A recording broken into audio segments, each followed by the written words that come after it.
10th class Sanskrit है, तीसरा lesson. शीर्षक है अलस कथा, मीन्स आलसियों की कथा। अयम पाठः विद्यापति कृतस्य कथा ग्रंथस्य पुरुष परीक्षित नामकस्य अंश विशेषो वर्तते। यह पाठ विद्यापति द्वारा लिखा हुआ कथा ग्रंथ के पुरुष परीक्षित नामक अंश विशेष से लिया गया है। पुरुष परीक्षा सरल संस्कृत भाषायां कथा रूपेण विभिन्नानां मानव गुणानां महत्वं वर्णयति। पुरुष परीक्षा सरल संस्कृत भाषा में कथा रूप में विभिन्न मानव गुणों के महत्व का वर्णन करता है। दोषानां च निराकरणाय, और दोषों का निराकरण के लिए शिक्षाम ददाति, शिक्षा देता है। विद्यापति लोकप्रिय मैथिली कवि आसीत्। विद्यापति लोकप्रिय मैथिली कवि थे।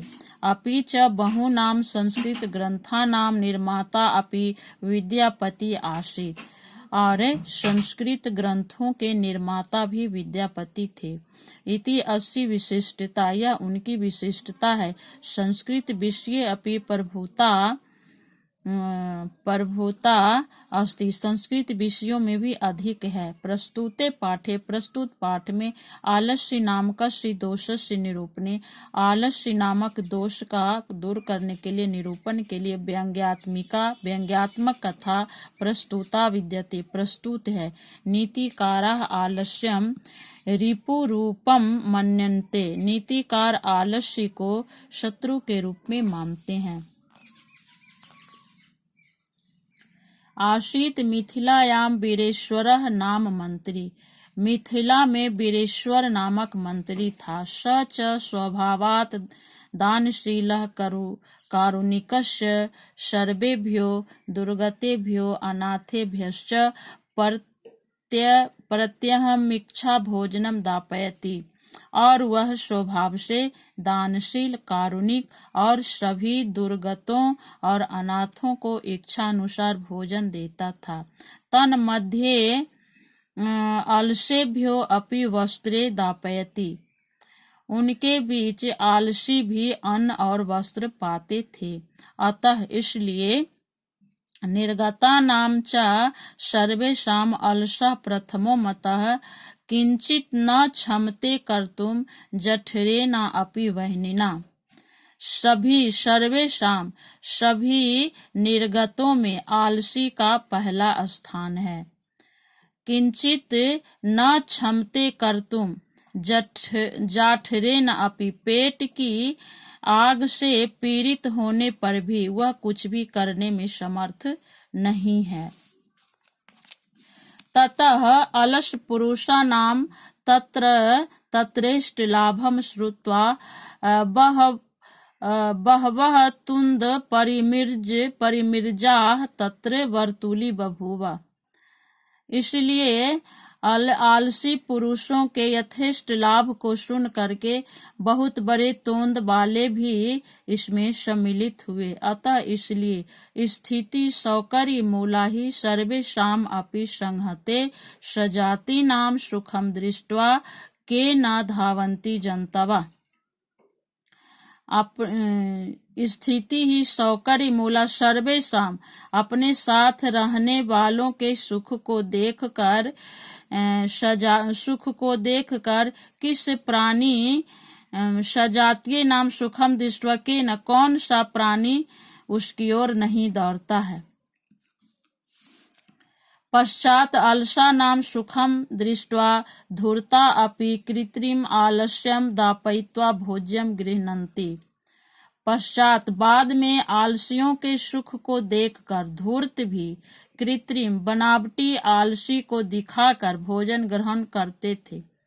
तदंतर अलसशालायां बहुद्रव्यं दृष्ट्वा तन्नियोगी पुरुषः परामिष्टम्। उसके बाद अलसशाला में बहुत द्रव्य खर्च को देखकर उसमें नियुक्त अधिकारी ने परामर्श किया।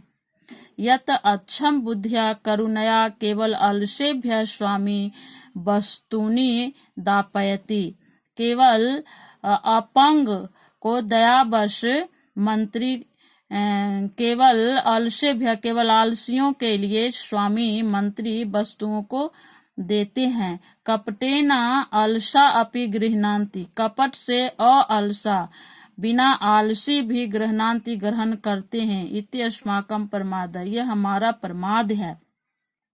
यदि भवति, यदि हो तो अलस्य पुरुषाणां परीक्षाम कुर्म, आलसी पुरुषों की परीक्षा करते हैं। इति परामर्श, ऐसा परामर्श कर प्रसुप्तेषु सोए हुए में अलस्यशाला में तन नियोगी पुरुष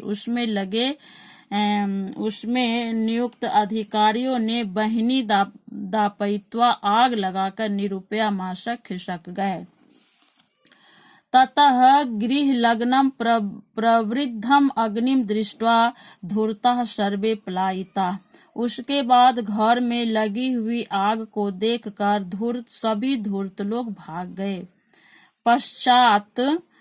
पश्चात अलसा अपि पलायिता, बाद में कम आलसी भी भाग गए। चत्वारः पुरुषः तत्रैव सुप्ताः, 4 पुरुष वहां ही सोए रहे। परस्परम अलापयन्ति, और आपस में बातचीत करने लगे। एकेन वस्त्रावृत मुखेन उक्तम, एक ने वस्त्र से मुख को हटाकर बोला, अहो कथम अयम कोलाहल, अहो यह किस प्रकार का कोलाहल है, शोरगुल है। द्वितीय न उक्तम, दूसरे ने कहा, तर्केते यद अस्मिन् गृहे अग्नि लग्नो अस्ति, लगता है इस घर में आग लगी है। तृतीय न उक्तम, तीसरे ने कहा, को अपि यथा धार्मिको नास्ति, कोई भी यहाँ धार्मिक नहीं है। यह इदानीम, जो हम इस समय जलाद्रह वशो भी, जल से भींगी हुई कटेह आसमान प्रावृणोति, जल से भींगी हुई चटाई हम लोगों के ऊपर डाल दे, हमें ढक दे। चतुर्थे न उक्तम, चौथा बोला, अये वाचाल, अरे वाचाल, कति वचनानि वक्तुम शक्नुथ, क्यों इतना बोलते हो। तुष्णीम कथम न तिष्ठत, चुप क्यों नहीं रहते हो। ततश्च चतुर्णामपि तेषामेव परस्पर आलापम श्रुत्वा बहिनीं च प्रवृद्धेषाम् उपरि पतिष्यन्तं दृष्ट्वा, उसके बाद चारों के बातचीत को सुनकर और अग्नि को उसके ऊपर गिरते हुए देखकर नियोगी पुरुष भय न नियुक्त अधिकारी पुरुष भय से चत्वारो अलसाह, चारों आलसियों को केशेषु आकृष्य, केशों से खींचकर गृहीत्वा ग्रहण कर गृहात वही कृता, घर से बाहर निकाला। पश्चाते नालोक के तैनी योगी भी अपठितम, बाद में उन लोगों को देखकर मंत्रियों ने कहा, पतिरेव गति स्त्रीणाम बालानाम जननीम गति, न अलसानाम गति काचित लोके कारुणिकम बिना। पति, स्त्रियों का आश्रय पति है, बच्चों का आश्रय उसकी माँ है, और अलसानाम, आलसियों का आश्रय कारुणिक के बिना कोई भी इस संसार में नहीं है। पश्चात तेषु चतुर्षु अलसेषु ततः अपि अधिकम वस्तु मंत्री दापयत, बाद में चारों को अधिक वस्तु मंत्रियों ने दिलाया। इस तरह से